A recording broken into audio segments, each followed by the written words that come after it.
I'm going to introduce somebody that everyone knows, but this is Melinda Bachini, who's coming up. She's a 12-year survivor of cholangiocarcinoma.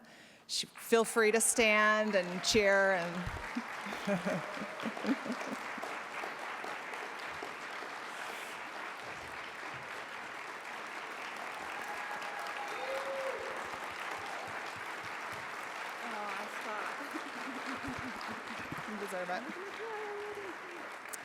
she is usually the first contact that most of you have when you call the foundation for help, and we're so grateful that she's here as our Chief Patient Officer. Melinda is married. She's the mother of 6 children. We have 11 between the two of us, so that's usually our fun fact. She is grandmother to 1. No, 2 and 2 on the way. 2 and 2 twins on the way. She is passionate about patient advocacy. Her personal experience with previous and current treatments allows for great insight into patients participating in clinical trials. She shares her story everywhere that we go. We're sharing your stories and we're sharing our stories. She serves as a patient advocate for the NCI Hepatobiliary Task Force, the NCI, which is the National Cancer Institute, the Patient Advocate Steering Committee. They have representation here at the conference this year. The ECOG Akron GI Committee, the ECOG Akron Cancer Research Advocacy Committee, the NCI Council of Research Advocates, and the NCCN Hepatobiliary Guidelines Panel. On all of those, she is sitting there representing you to the scientists, the associations, the regulators. We're so grateful for the work she's doing. Thank you. Love you too. Okay. Good morning, everyone. Stacy, thank you for that introduction, and thank you, Angela, for a great presentation. I just wanted to give a big shout out to the virtual community, to all our patients and caregivers who are watching online. There is such strength in community and hope in research, and I'm so looking forward to spending the next 3 days with you. So before we get started, I would like to take a moment of silence to remember all the cholangiocarcinoma patients who were lost to us too soon. As we picture the faces of our loved ones, may their faces make us want to work harder and faster for the future patients, and may they be forever in our hearts.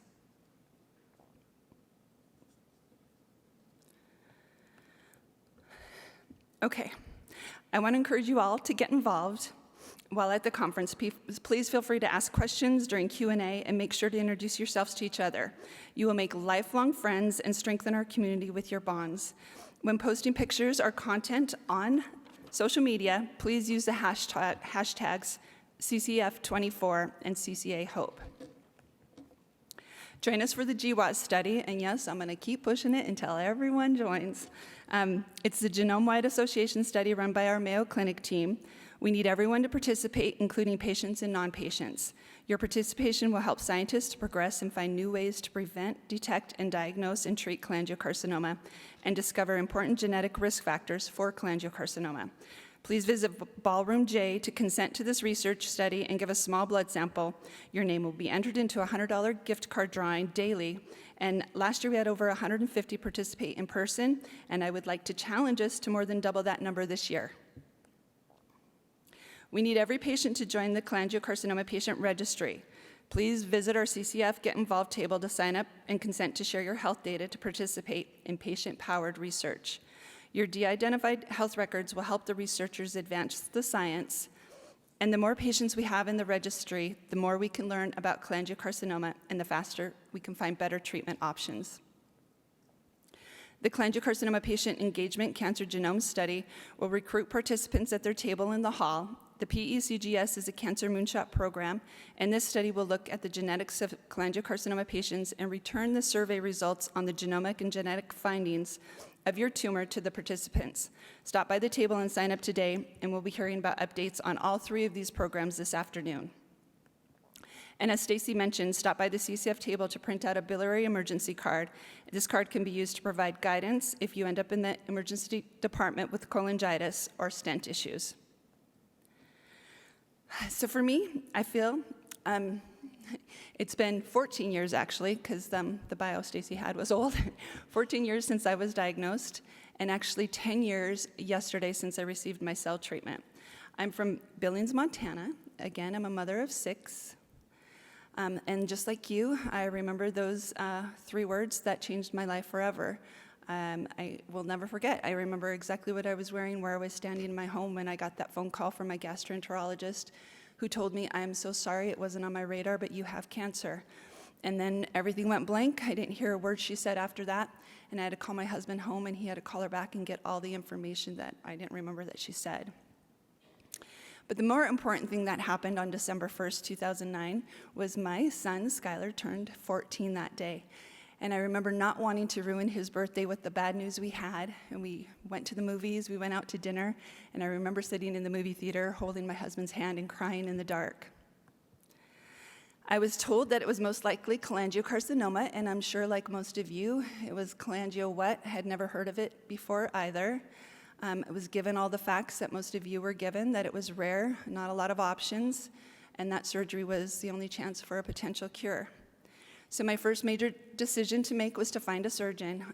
Again, being from Billings, Montana, we don't have a lot of experts in cholangiocarcinoma there. I sought a second opinion at Mayo Clinic, but for personal reasons, I chose to stay home and have my surgery in Montana.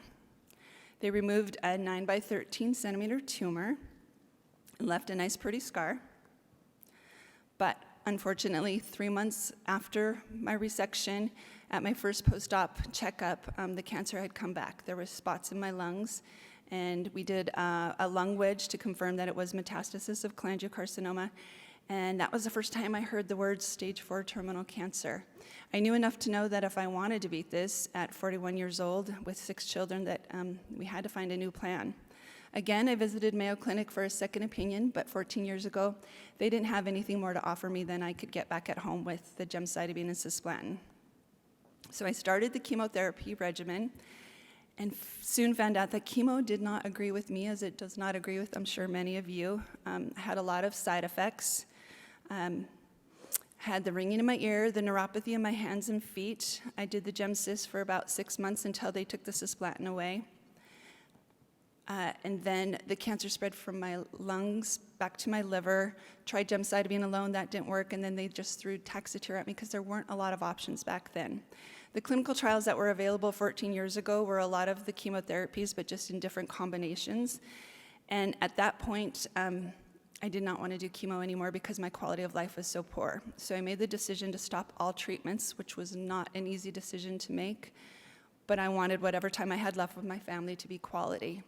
Fortunately, about 3 weeks after making that decision, I stumbled upon a clinical trial, and I changed my mind. And that's what I like to tell patients. Nobody knows what tomorrow brings, and just because you make a decision one day doesn't mean that you can change your mind the next day and try something different.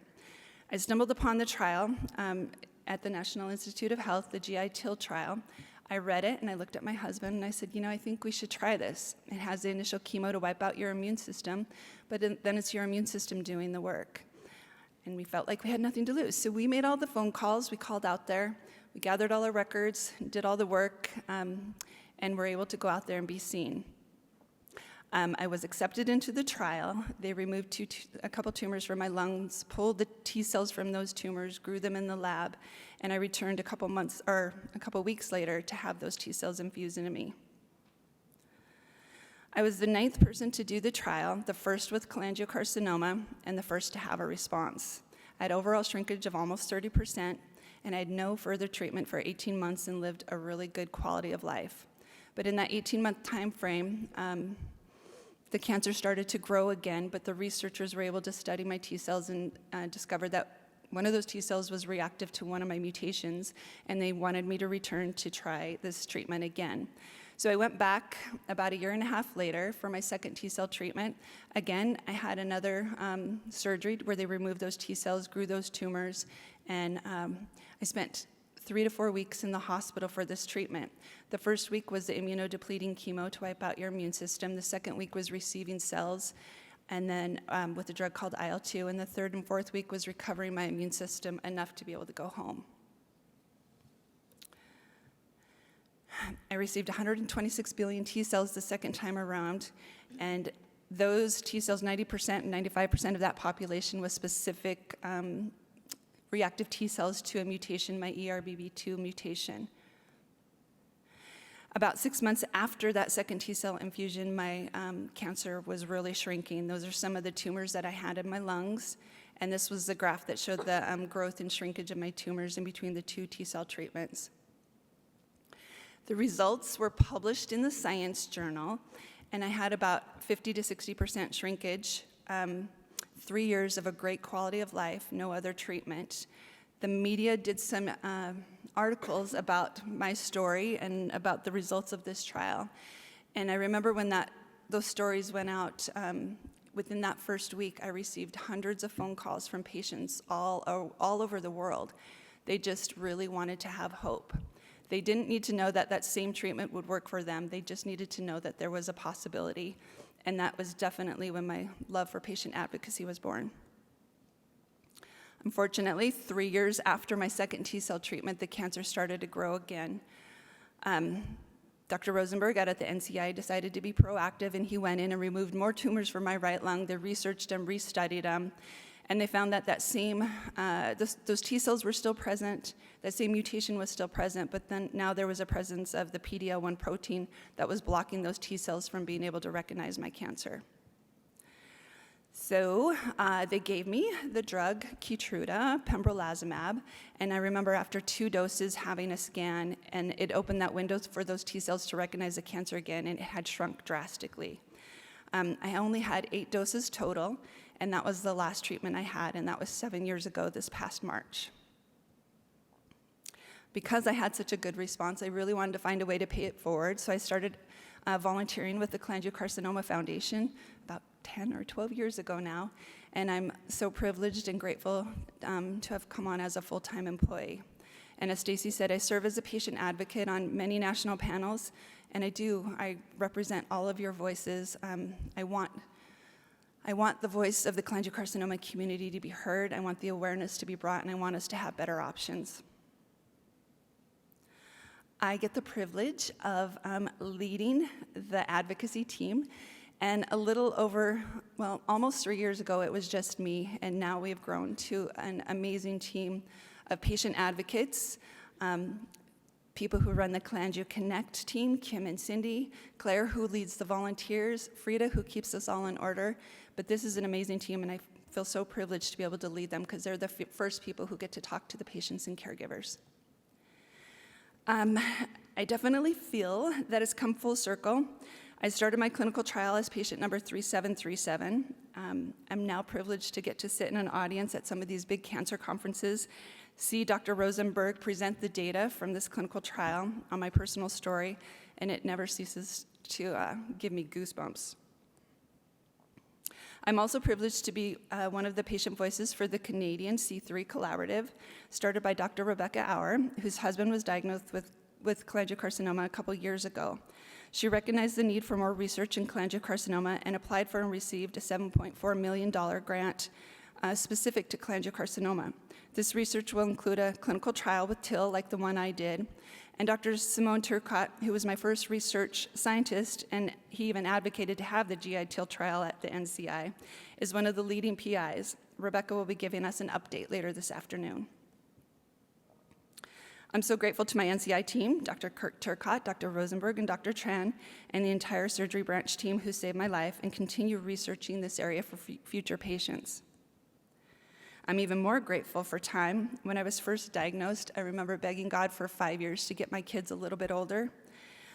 And then, hitting that 5-year mark, I wanted to renegotiate that contract with God, and I said, now can I be a grandma? And thankfully, I reached that milestone. I have a 5-year-old grandson and about a 15-month-old granddaughter, and I have, yes, twin grandchildren on the way in October. I've reached milestones I never thought possible, like watching 3 of our children get married.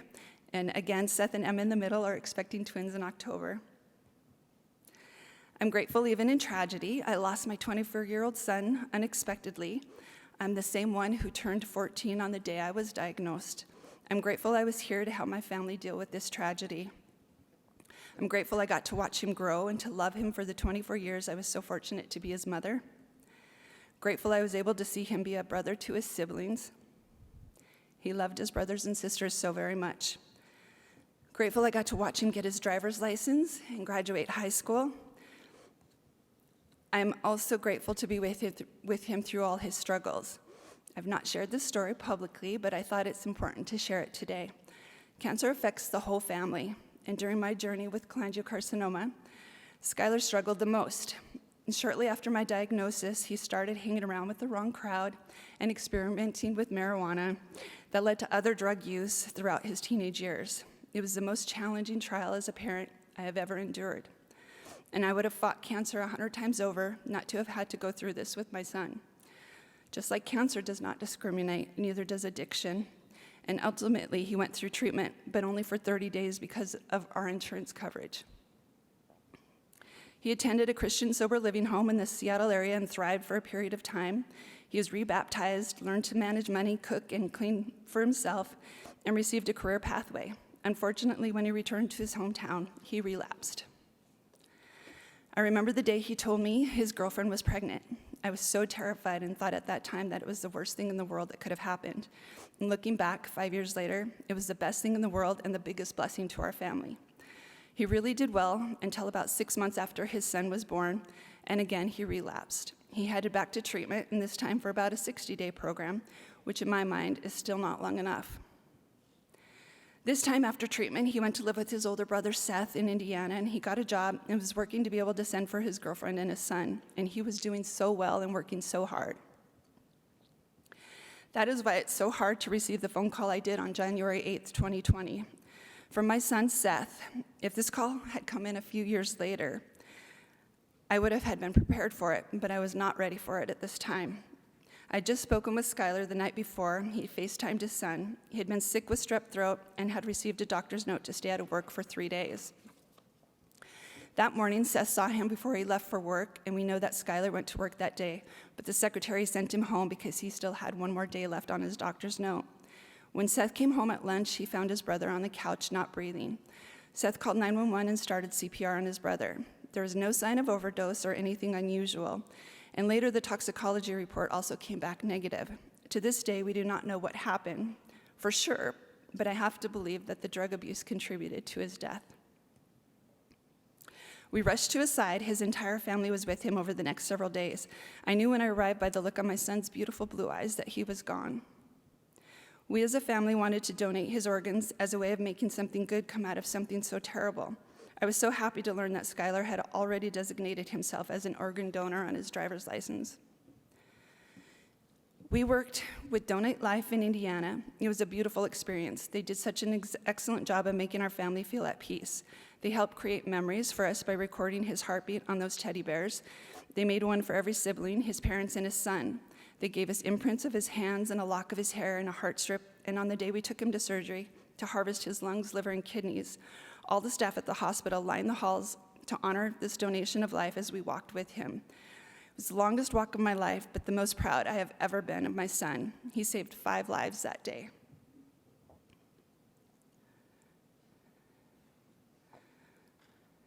I don't know if you can hear. No? This is when they lined the halls at the hospital when we pushed him into surgery.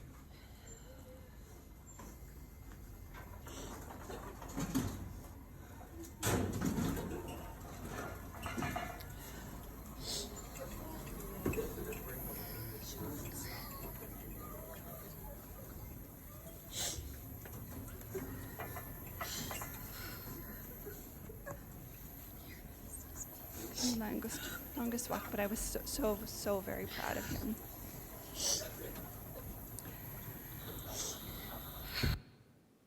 One of those lives that he saved was another wife, mother, grandmother, and sister with cholangiocarcinoma. We were able to self-direct his liver to a cholangiocarcinoma patient, which I know would have made Skylar so happy to know he helped someone like his mom. Leah received Skylar's liver after being diagnosed with cholangiocarcinoma a few years prior. Leah lived for 13 months after her transplant. She passed not due to liver issues or recurrence, but due to COVID. It was so unfortunate to hear this news. Her family was so scared to tell me, as they were afraid I would be disappointed about giving Skylar's liver to her. I was absolutely not disappointed. I know I would give anything for another 13 months with Skylar. Leah's husband, Wayne, said those 13 months were filled with memories of a great fishing trip with her kids and an amazing quality of life that was so cherished. I'm so grateful her family had her for those amazing 13 months. Lastly, I'm grateful for being a part of the Cholangiocarcinoma Foundation. For the past 12 years, it has given me an opportunity to help others, a platform to have a voice for patients with cholangiocarcinoma, and a chance to have a family I would not be a part of if I had not been given this path. CCF truly is family. I'm sorry for the reason you are here today. I want you to know you are part of this family, and there is strength in community. Thank you all so very much.